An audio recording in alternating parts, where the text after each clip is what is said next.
We hear a lot about psychedelic-assisted therapy, but 3 out of 4 people who choose to consume psychedelics do so at home or in nature with friends or loved ones. I'm April, founder of Set, an integration platform to help you get the most out of your psychedelic experiences. The podcast episode you're about to listen to may reference one of my previous shows, The High Guide or How to Do the Pot, because I've been a trusted source in cannabis and psychedelics since 2015. I invite you to visit getsetset.com and sign up for our newsletter to receive your free guide on set and setting to make the most of your next psychedelic journey.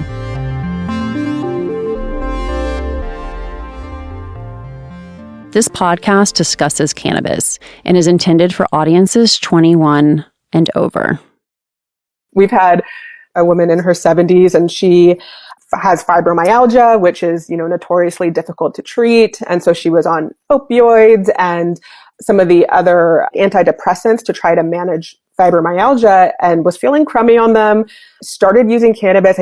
She uses a daily tincture, just like, sort of as like a baseline method, and then a vaporizer as needed for pain. And she's eliminated her other medications and she's like out there doing marathons and running regularly.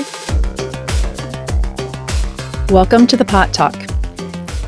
So, what is the Pot Talk? Well, when cannabis was declared an essential service during the lockdowns for COVID-19 in March of 2020, the national conversation around the plant shifted from stigma to solving real problems related to stress, sleep, and mental health. If you're one of the many women who has found relief with cannabis during this time, we're here to help because what does come next after cannabis has been deemed essential medicine for millions of Americans? If you've listened to the show for a while, you no doubt recognize the voice you just heard. Dr. Jessica Knox, a Harvard-trained physician who practices cannabinoid medicine and co-founder of the American Cannabinoid Clinics. We hear a lot of stories like this, which is why we're excited to share what we've learned with you. Today, we're talking about boomers. Your favorite boomer who is, unfortunately, probably prescribed too many pills. And perhaps they're one of the 2/3 of Americans that think cannabis should be legal. So have you had the pot talk with your parents? Our best advice is to keep it basic.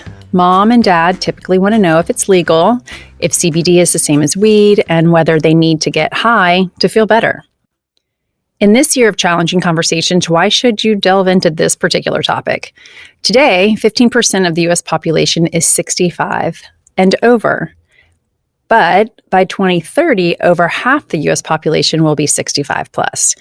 This phenomenon is known as the Silver Tsunami. And currently, Americans 65 and over are prescribed over 1/3 of all prescription drugs. So it should come as no surprise that this generation is increasingly suffering from opioid use disorder. Do you see where this is going? So a smart way to curb this trend is to support seniors who are open to weed as an alternative to prescription meds. Are you a little nervous to talk about weed with your parents? If so, you're not alone. Shonitria Anthony runs a successful cannabis lifestyle brand and hosts a podcast called Blowin Mama. And she didn't even tell her mom until she was about 60 episodes in. I was really afraid to tell her because my mom is Christian Baptist woman, born and raised in Mississippi. It doesn't really get any more Southern than being born and raised in Mississippi. And, she lives in Georgia now. And my mom does not smoke. My mom does not drink. My stepfather is Nigerian. He is Muslim. He really does not smoke or drink. And I think that my parents, for a lot of parents, but especially like Black and brown parents, they really just want to know that like you're not fucking up your career or your life. So they just like, what is this thing again? Like, oh, just explain it. Just explain it to me. I'm like, mommy, it's just a podcast. And I talk to people who are women in the industry and moms and how cannabis helps them. And it's not bad, mommy. She's like, okay, well, I will never do that, but I support you and I trust your judgment. And even better, she told me the next time she sees me, she wants to wear one of my sweatshirts. She was like, I don't do it. I don't really believe in that, but I'll support you. So give me a sweatshirt and I'll wear it around the house. That was like the best part. And I think it's just breaking down to people and really helping them to understand that this plant is not bad. However, you decide to share your own consumption story with your parents, tackling the conversation with compassion is key. Be gentle and understand there's a lot of unlearning that they have to do. Just much like myself, I had to kind of really learn and unlearn some things. Kudos to you, Nancy Reagan, with your war on drugs and Just Say No. Bitch, you are brilliant. That was the most brilliant campaign.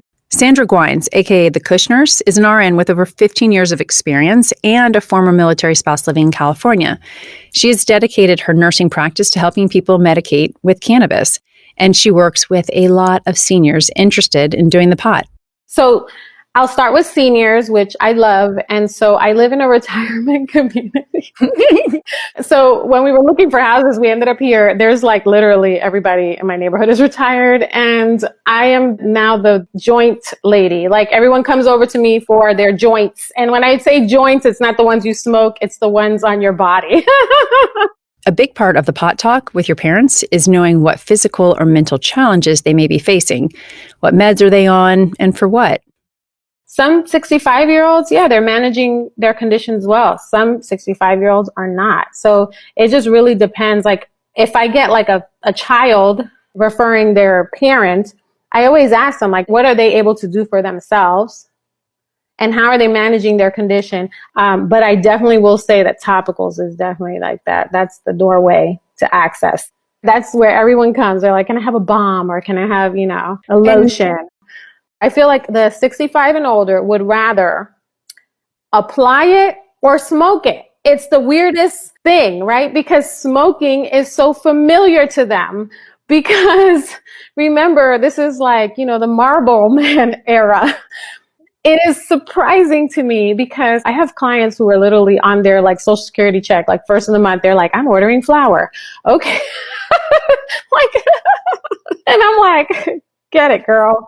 But weirdly enough, I do like inhaled medicine for seniors because the time frame is short.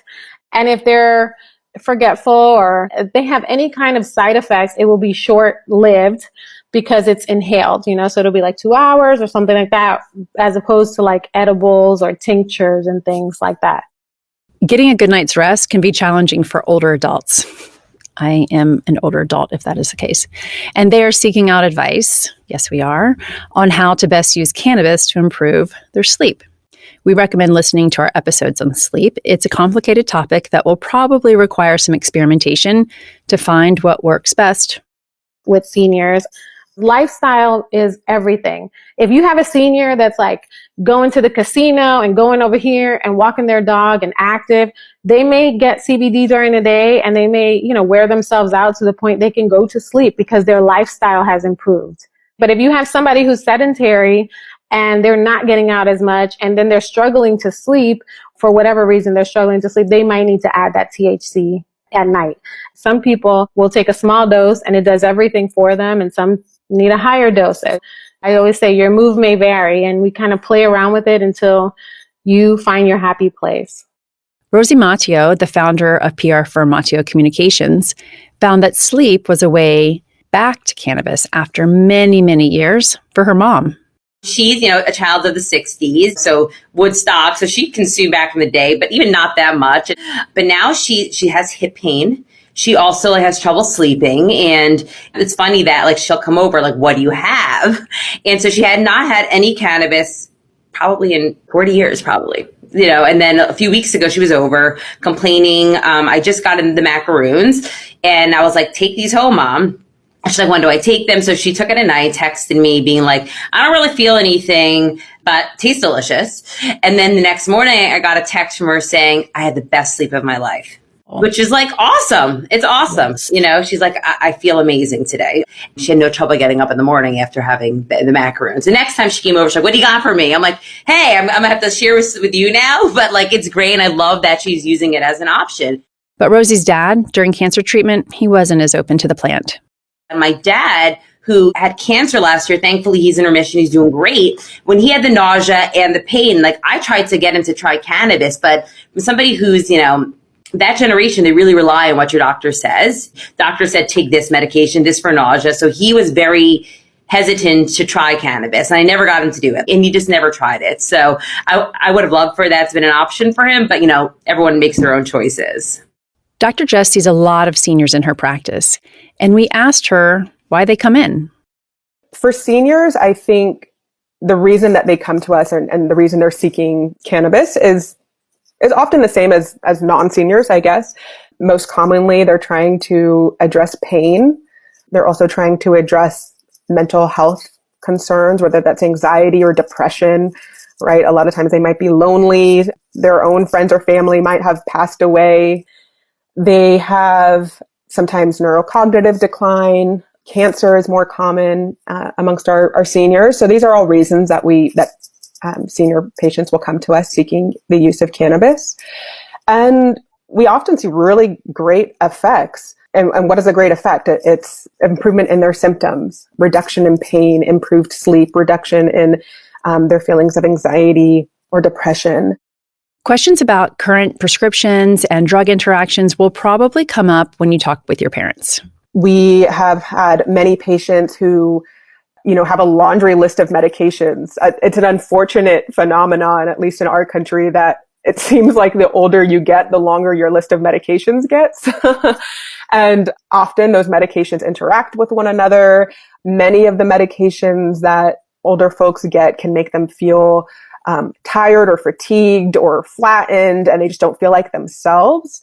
And so we've had a lot of patients who have successfully reduced their other medication burden using cannabis, which that in itself is fantastic, right? Just reducing the number of meds you have to take, like on a physical level, like I don't have to take as many pills, but also on a mental level, because you're cutting out stuff and reducing the possibility for interactions. The primary drug interactions that we are concerned with as it relates to cannabis are due to CBD. So CBD, along with many of the pharmaceutical drugs that are out there, are metabolized through the cytochrome P450 system in the liver. And what we know that CBD can do is it can sort of bind up that enzyme that is responsible for breaking down other medicines. And what that means is if CBD is in the system and blocking up this enzyme, other medicines in the system can start to sort of build up. And theoretically, right, depending on the medicine, can cause toxicity because the drug levels are building up and up and up. Clinically, we haven't seen a lot of this. So, right, so when we're taking care of patients in the clinic, we haven't seen a lot of drug interaction issues. Dr. Jess does see patients receiving unexpected positive benefits from cannabis. What's nice about cannabis is, in addition to it often improving the symptom you're trying to treat, whether that's pain or sleep, it's often helping people boost their mood or feel a little bit better or feel a little bit more social. And so, we like to talk a lot about the side benefits of cannabis. And so all that means is that, like you can address your pain, but maybe you can also just have a little bit of a lighter affect while you're doing that. We get a lot of questions about whether cannabis can help patients with Alzheimer's. The information is incomplete, as it is, I think, probably with most conditions. But we know that cannabis can help reduce neuroinflammation, which is really important in not only Alzheimer's, but in other diseases of neurocognitive decline. We still have a lot of work to do as far as understanding the exact effects of cannabis for things like Alzheimer's. But in general, reducing inflammation is going to be good. It's going to be helpful for the brain. Often we're going to see a lot of mood enhancement for people, whether they have Alzheimer's or Huntington's or Parkinson's or whatever it may be. For a lot of those people, a depressed or flat mood is one of the very, distressing components for them.